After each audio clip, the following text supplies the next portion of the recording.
बिस्मिल्लाहिर्रहमानिर्रहीम। अस्सलाम वालेकुम। इस वीडियो में हम जिला बहावलनगर की बड़ी दुश्मनी की बात करने जा रहे हैं।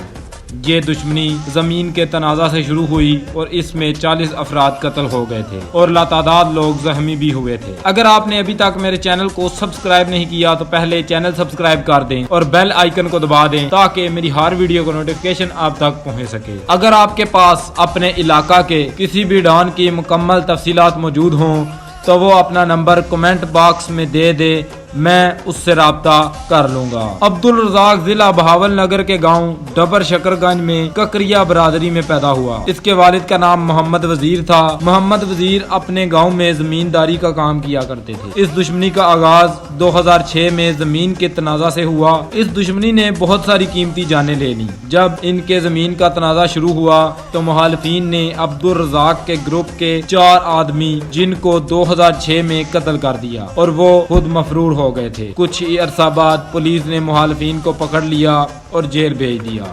ये केस 1 साल तक चला और वो जेल से रिहा हो गए। मगर अब्दुल रज़ाक के दिल में अभी भी बदले की आग थी। तो अब्दुल रज़ाक, उसका बेटा अब्दुल्ला, इसहाक उसका भाई और कमर ज़मान उसका भतीजा, इन चारों ने मिलकर मुखालिफिन के 16 बंदे कत्ल कर दिए थे। ये वाकया 2007 अक्टूबर में पेश आया था। जैसे जैसे इनको मुखालिफिन के बंदे मिलते जाते थे तो ये इनको कत्ल करते जाते। इसमें 16 बंदे कत्ल और 18 के करीब लोग जख्मी हुए थे। इसके बाद पुलिस केस चला तो अब्दुल रज़ाक ग्रुप के 13 बंदों को सजाए मौत और अब्दुल्ला, जो अब्दुल रज़ाक का बेटा था, उस वक्त उसकी उम्र कम थी, इस वजह से उसको उम्र कैद की सजा सुना दी गई। कुछ अरसा गुजरा तो अब्दुल रज़ाक और उसका भतीजा कमर ज़मान जेल में ही वफात पा गए थे और अब्दुल्ला आज भी जेल में उम्र कैद काट रहा है। इस दुश्मनी में अभी तक लोग एक दूसरे पर हमला करते रहते हैं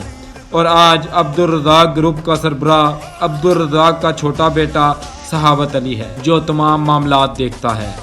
मुखालिफिन आज भी सहावत पर हमला आवर होते रहते हैं और ये दोनों ग्रुप एक दूसरे पर हमला करते हैं। ये दुश्मनी आज भी चल रही है। हमारी दुआ है कि इस दुश्मनी की जल्द अज जल्द सुलह हो जाए और इलाके में दोबारा अमन कायम हो जाए। इस दुश्मनी में जो लोग वफात पा गए, अल्लाह उनको जन्नत में आला मुकाम अता फरमाए, आमीन।